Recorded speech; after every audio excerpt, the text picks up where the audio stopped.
which will find my spot. I've been instructed not to move. I've got this to remind me who I am. How many of you are 50, age 50 and above? So, 1, 2. Wow, 3. So I'm basically talking to an audience of generations X and Y. If you're Generation Z, then you'd be being carried in your mum's or someone else's arms. What I want to challenge is whether you're Generation X or Y or a baby boomer, born between 1945 and 1964, is that our society is immensely, perniciously ageist.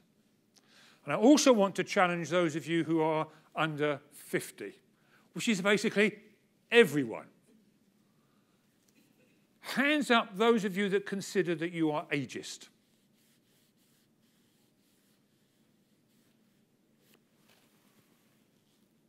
Three of us, 4, 5. Okay, let's tease this out. There are two narratives that exist at the moment around growing older, age, and ageism. And the first is, isn't it great that we are going to all be living for a very long time? We are, you are, I won't, I'll be popping my clogs probably about 75 years of age. In fact, if you go on the internet, you can work out when you're going to die. Now, I tried this yesterday, and I realised I'm actually on borrowed time, because I should have pegged it on Wednesday. So what we have is a belief that is great, that we are going to all be, and some of you will give birth or be parents of a child who will live to 110. And in 20, 30 years' time, there will be thousands of people receiving probably a telegram from King, whatever his name is. That's the first narrative. Isn't it great that we're all living longer and that we have an ageing population? The second one, the second narrative is, but you're a bloody burden. You're costing too much. You are going to drain the economy because of your health and social care needs. So on the one hand, isn't it great we're an old people? Isn't it terrible that you're going to be a burden on us all? Those two narratives are incredibly ageist. The problem is, one, those charities and organisations involved with the age agenda also believe it. They also believe that older people are going to be a burden. Secondly, politicians believe it. And thirdly, the public believe it. We see age through the prism of dependency, deficit, and sickness. So when this wonderful audience of generations X and Y think about growing older, the chances are you will think about, oh my God, I'm going to be infirm. I'm going to be gaga. I'm going to be frail. Oh my God, I'm going to be sexless. Malcolm Muggeridge, you won't even have a clue who Malcolm Muggeridge was, but in the 50s and 60s, he was a very well-known journalist and philosopher. And Malcolm Muggeridge, in his very later years, said this: sex in the elderly can be illustrated by a man in his 90s in bed with his partner, or somebody else's partner, and he turns to her or him. He didn't think in those terms back in the 1950s. And says, do you mind passing me my teeth? I feel like biting your neck. That's how he illustrated sexuality. But we don't talk about it. We don't raise it. But those two messages, that belief in how we view older people and age and ageing, is deeply, deeply embedded in our culture. deeply embedded. So we either value a 95-year-old jumping and bungee jumping or climbing bleeding Mount Everest, yeah? Or we think, my God, they're bed blockers. They're ruining the National Health Service. And those things exist side by side by false views about why we age and how we age. And the result of those two narratives is twofold. One is that we believe older people are owed something because of their age. Have you heard this? I'm 80, and you should be treating me differently. You should be treating me with respect, because I won a war for you. Yeah?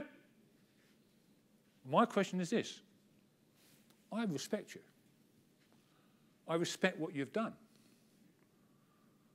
But I also respect an 18-year-old or an 8-year-old. Why make a difference? Because I happen to be 80 plus. Now, I'm a visual aid of an older person. I've not got all this stuff going on, all this exciting visuals. Yeah, I haven't even got a flip chart. But you got me. And I'm 66 years old, come 2 weeks' time. And you are amazed by that, aren't you? You are shocked. You thought I was 70. Who defines me? How am I defined? I do not want to be defined by Age UK. I don't want to be defined by Esther Ranson. I feel lonely today. I've got no one to speak to. Tell you what I'll do. I'll phone Esther. Hello, Esther. Hoping to God she doesn't answer the phone. Yeah? I want to define who I am at 66, in the same way that I wanted to define who I was at 16 and beginning to develop some sense of identity when I was 6. But I know that I can't do today what I could do when I was 18, as far as I'm going with you. I know at 66 that I'm losing my hair. Can you see? That I'm grey. I've got hair growing where I didn't think it'd ever grow, and I'm losing it where I had it. I know I've got wrinkles. I know I'm not as mobile as I used to be. I had, 8 years ago, a triple bypass. That wasn't to do with my age. That was to do because of this. And the arse has dropped. Should those things define who I am? Of course not. You want to define yourselves as generations X and Y. I want to define myself. So, Betty Friedman comes up with this notion. Brilliant, loved her. American, feminist. And she talked about compassionate ageism. So when these two narratives come together, we look at aging and older people in terms of decline, deficit, sickness, and death, all that sort of stuff, what we can't do. It is not surprising that our responses and services are actually immensely patronising and paternalistic. Because they're all based on what you can't do. They're also based on the notion that we must do something for these older people. The fact that a smaller percentage of 16 million people are actually infirm in some shape or form, and that's a different story. But most older people actually are doing very well. Thank you very much. Yeah? Because they know and have got in touch with what they can do. So Betty talks about compassionate ageism, where the age sector, civil society, politicians, and also older people themselves believe that age is about dependency, deficit, and sickness. We begin to define ourselves in those terms. And if you act outside of that, you're labelled. You're labelled. Age apartheid is another term.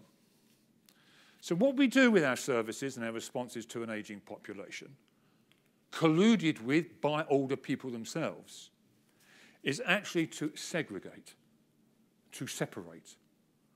And at its extreme, it is residential care homes, nursing homes, day centres, lunch clubs, phone lines, etc. Older people become isolated and not integrated, by and large.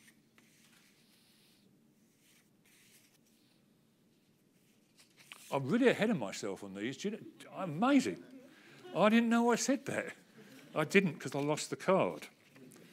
So we have a benevolence industry. And why I tease issues around Silverline and Dame Esther Ranson, bless her, and others, is because our services in the public sector and in the charity world and generally is based on what I would call 19th century benevolence. Older people are somebody else. Older people are in deficit. Older people can't do. Let's do something for them. Give them a cup of tea. Give them a day centre. Give them a walking stick. Yeah? And the other reason why is because they're old. Get out of here. I don't buy into that. I do not buy into that. What I buy into is a society for all ages. A society that values what an 8-year-old says as well as an 80-year-old. Now, this may surprise you as well, that I can talk from time to time the biggest load of rubbish you've heard. My family tell me this. But then, so can you. But there are other occasions where you're talking great sense, great insight. Everyone in this room does both. But so does an 8-year-old. So does an 80-year-old. And I've been in the older industry, old age industry, for a long time. Ever since I left school, would you believe? And I attend older people's forums, where you've got a whole audience of both baby boomers, the silent generation, and occasionally Generation 1, people over the age of 50. And you get some 80-year-old, 90-year-old, very active, got a lot of mental capacity, and they stand up, and you've got all these civil servants, and you've got these local government officers, you've got the age sector. The person stands up and goes on about something. Oh, yeah, well, that's very good. Oh, well, biggest load of tosh you've ever heard. Now, what I say to anyone is, I don't say biggest load of tosh because I'm not like that. I might say it behind their back, but I won't say it in front of them. We frame it. But you see where I'm coming from on this. And the biggest tragedy in terms of ageism is that we all collude with it. We all collude with it. And you also get inverse ageism, where older people have a view about younger people, which is negative, which is stereotyped. And the media feed into this. And when I talk to young people as well, younger people's forums, what's interesting is they talk about the same feelings and issues as the older generation, being labelled, not being listened to, being isolated. And some of the loneliest people in the UK actually are not people over the age of 60, but students. Mothers looking after toddlers at home, on their own, while their partner or whoever is out working. And my mum, I'm nearly finished, but my mum, who was 86, in a care home with Alzheimer's and vascular dementia, just about recognised my sister and I. She's in a home of 30-plus people. And when we go to see her, she says, I'm terribly lonely. I'm terribly lonely. I've not told her to phone Esther. And the reason for that is she's lost her relationships, her ongoing relationships with her family. So, My challenge: don't buy into the stereotypes. When you think of your own age and ageing, think about ageing as an adventure, as something to look forward to and to enjoy. And if, not when, but if you become infirm, in deficit, let's just hope the culture that exists will be a culture that says it is unacceptable to label you because you haven't got mental capacity as someone that shouldn't be listened to, shouldn't be cared for. The cultural change is this. It's not services, it's not numbers, it's not tsunamis, it's not time bombs. It's about how we, I, you, think about growing older, age and ageing. You've been very gracious. Thank you very much.